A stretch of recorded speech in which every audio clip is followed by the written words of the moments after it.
crosses.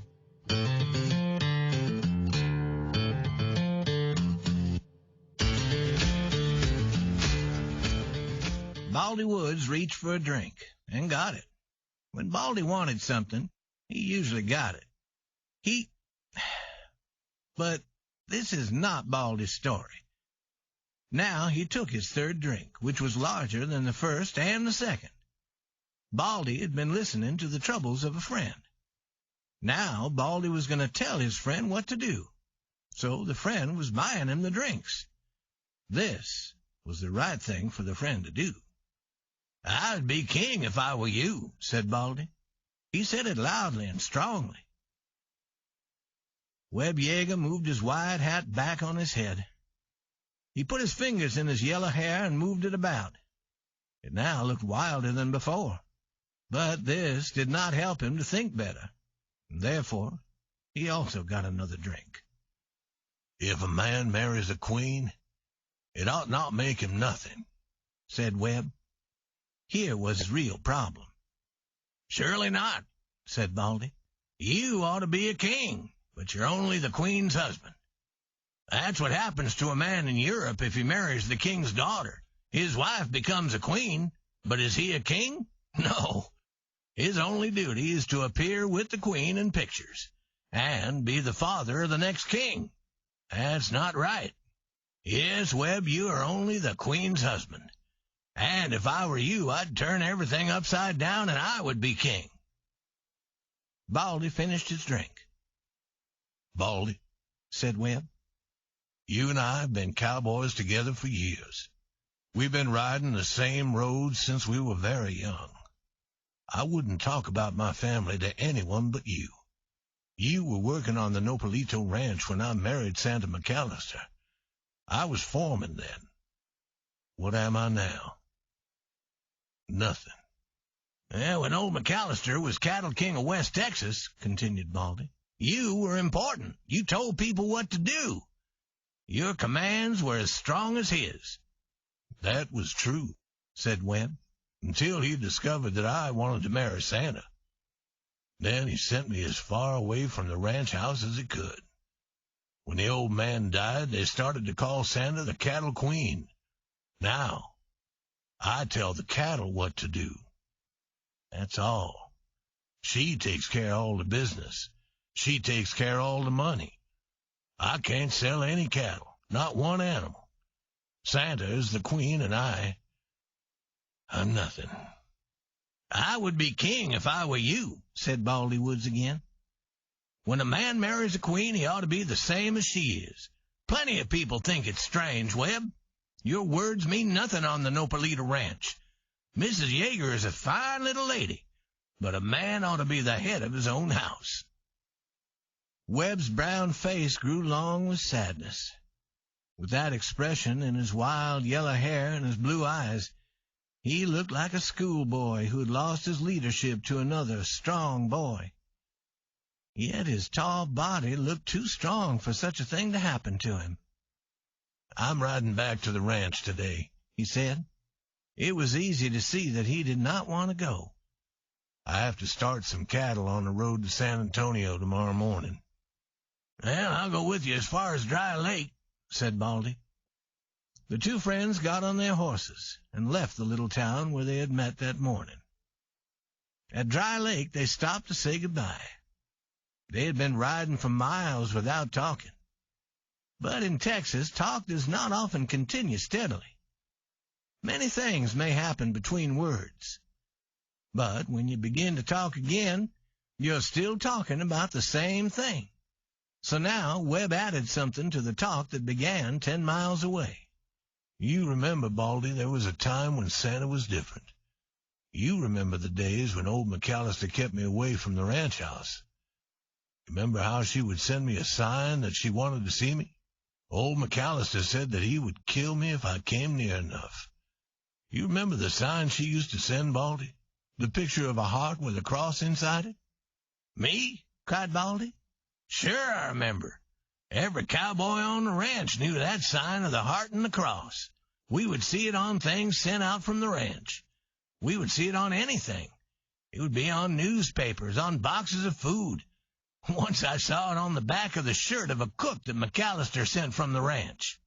Santa's father made a promise that she wouldn't write to me or send me any word. That heart and cross sign was her plan. When she wanted to see me, she would put that mark on something that she knew I would see. And when I saw it, I traveled fast to the ranch that same night. I would meet her outside the house. Well, we all knew it, said Baldy. But we never said anything. We wanted you to marry Santa. We knew why you had that fast horse. When we saw the heart and the cross on something from the ranch, we always knew your horse was going to go fast that night. The last time Santa sent me the sign, said Webb, was when she was sick. When I saw it, I got on my horse and started. It was a 40-mile ride. She wasn't at our meeting place. I went to the house. Old McAllister met me at the door. Did you come here to get killed? He said. I won't kill you this time. I was going to send for you. Santa wants you. Go in that room and see her. Then come out here and see me. Santa was lying in bed very sick, but she smiled and put a hand in mine, and I sat down by the bed, mud and riding clothes and all. I could hear you coming for hours, Webb, she said.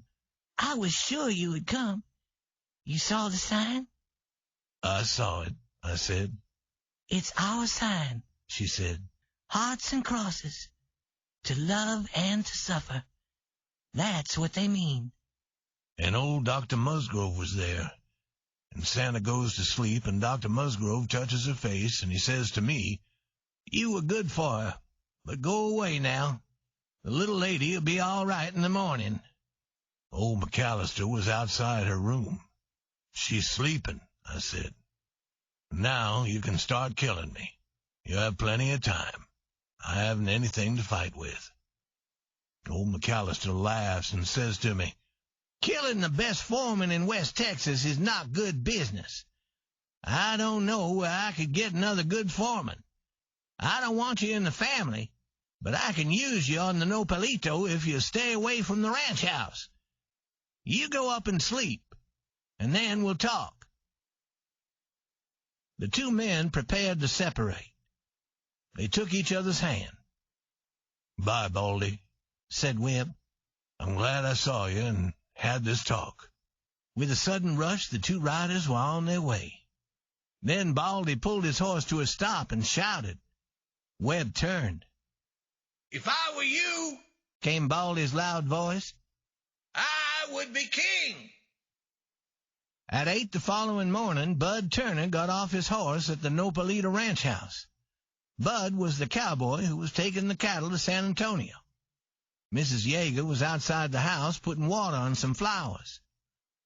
In many ways, Santa was like her father, King McAllister. She was sure about everything. She was afraid of nothing. She was proud. But Santa looked like her mother.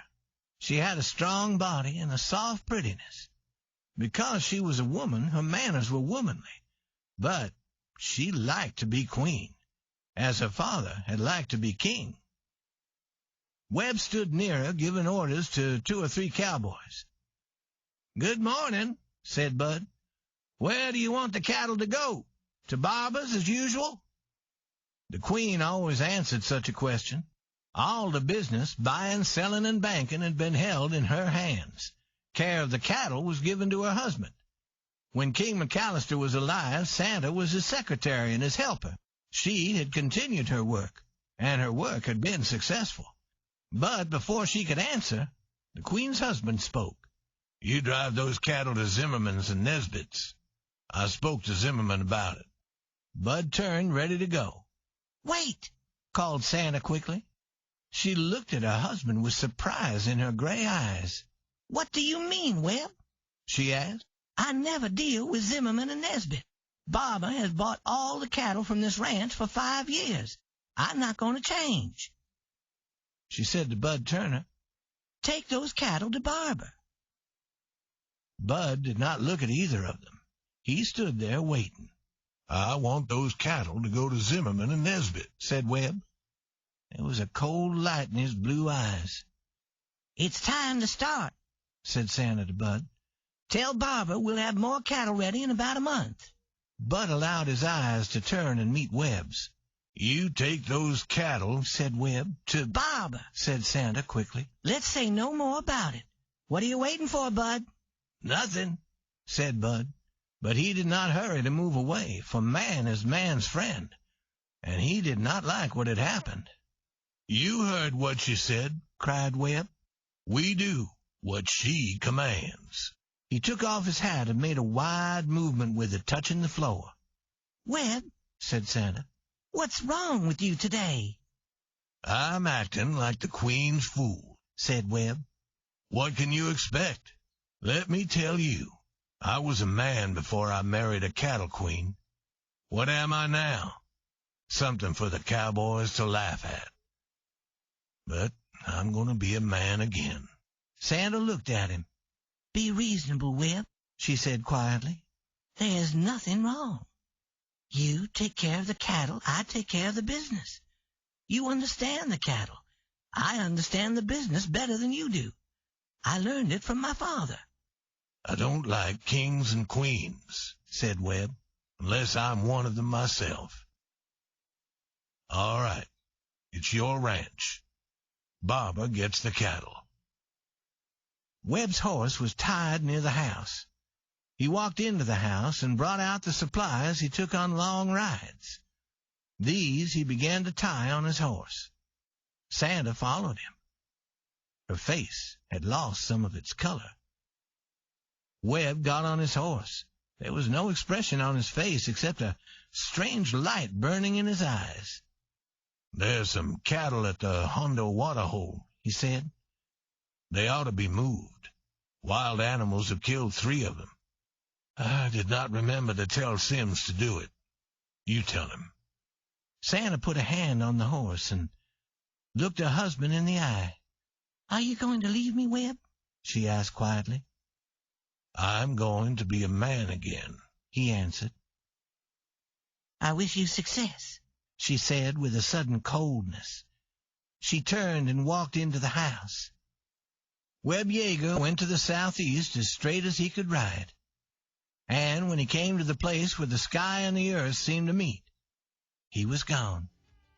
Those at the Nopalito knew nothing more about him. Days passed, then weeks, then months, but Webb Yeager did not return.